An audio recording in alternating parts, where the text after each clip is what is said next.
اعوذ باللہ من الشیطان الرجیم بسم اللہ الرحمن الرحیم۔ عزیز طلبہ کرام السلام علیکم ورحمۃ اللہ وبرکاتہ۔ آج جو ہے ہم اپنے دوسرے سبق کے ساتھ یعنی اس باب کا جو ہے وہ عبادات سے متعلق جو ہے اس کا پہلا موضوع روزہ، فضیلت اور معاشرتی اثرات کے ساتھ جو ہے وہ حاضر ہیں۔ آج جو ہے ہم روزے کے متعلق پڑھیں گے، اس کے معنی مفہوم کے بارے میں اور اس کی فضیلت کے بارے میں اور اس کے ہمارے معاشرے کے اوپر جو اثرات پڑتے ہیں اس کے بارے میں پڑھیں گے۔ دیکھیں، روزہ جو ہے وہ اللہ تعالیٰ کی عبادات میں سے جو ہے وہ ایک عبادت ہے۔ جس طریقے سے نماز ایک عبادت ہے، جس طریقے سے زکوٰۃ ایک عبادت ہے، جس چیز کا تعلق اللہ تعالیٰ کے ساتھ ہے وہ انسان کے لیے عبادت ہی کا درجہ رکھتی ہے، وہ عبادت ہی عبادت ہے۔ اسی طرح جو ہے یہ جو روزہ ہے یہ اللہ تعالیٰ کی عبادت ہے اور بہترین عبادت اور خالص عبادت اللہ تعالیٰ کے لیے، اور ارکان اسلام میں اس کو بہت جو ہے وہ ایک اہم جگہ حاصل ہے، بہت اہم رکن ہے، ٹھیک ہے۔ تو اس کے اب میں ساتھ ساتھ پڑھتا جاؤں گا، ساتھ ساتھ اس کی جو ہے وہ وضاحت میں کرتا جاؤں گا۔ روزہ ارکان اسلام میں سے ایک اہم رکن ہے، اس لیے قرآن و حدیث میں لفظ صوم یا صیام استعمال ہوا ہے، جس کے لغوی معنی رک جانے یا بچ جانے کے ہیں، یعنی کسی کام سے رک جانا یا کسی کام سے بچ جانا۔ معذرت۔ شرعی اصطلاح میں وہ عبادت جس میں ایک مسلمان طلوع فجر سے غروب آفتاب تک کھانے پینے اور اپنی جائز نفسانی خواہشات سے رک جاتا ہے، اسے صوم یعنی روزہ کہا جاتا ہے۔ یعنی اس کا وقت کیا بتایا گیا کہ طلوع فجر سے لے کر غروب آفتاب تک، یعنی اس دوران جو ہے جتنے بھی اس کے نفسانی خواہشات، نفسانی خواہش کیا ہوتی ہے؟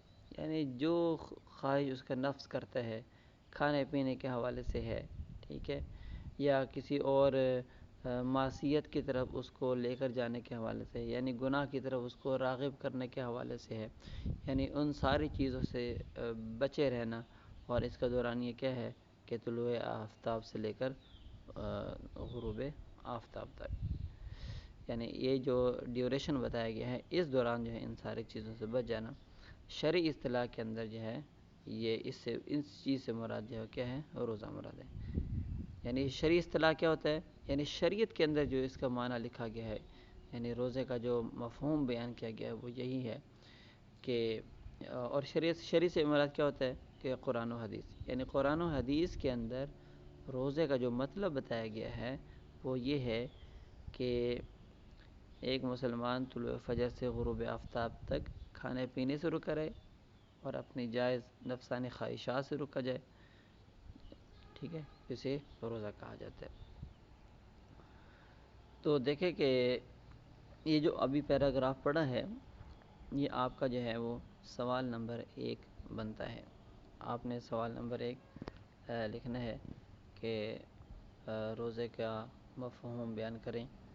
تو آپ اپنی مشق میں دیکھ سکتے ہیں کہ سوال نمبر 1 جو ہے لکھا ہوا ہے، اس کا جواب جو ہے یہ پہلا پیراگراف ہے۔ اب آگے ہے روزے کی فضیلت۔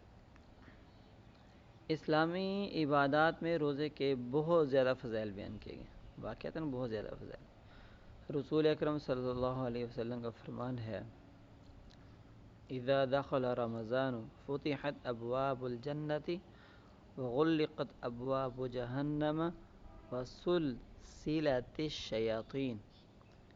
ترجمہ اس کا کیا ہے کہ جب رمضان داخل ہوتا ہے تو جنت کے دروازے کھول دیے جاتے ہیں، جہنم کے دروازے بند کر دیے جاتے ہیں اور شیاطین کو جکڑ دیا جاتا ہے، ان کو قید کر دیا جاتا ہے۔ اب وہ مسلمانوں کو جو ہے یعنی روزے داروں کو جو ہے وہ اپنی گناہ کی طرف جو ہے وہ راغب نہیں کر سکتے، آپ نے دیکھا ہوگا کہ رمضان کے اندر جو ہے وہ کتنی برکت ہوتی ہے اور کتنا خوبصورت سما ہوتا ہے کہ ہر شخص جو ہے وہ نیکی کی طرف جو ہے وہ چل رہا ہوتا ہے، اور یہ خواہش ہوتی ہے کہ میں زیادہ سے زیادہ جو ہے وہ نیکیاں کر لوں۔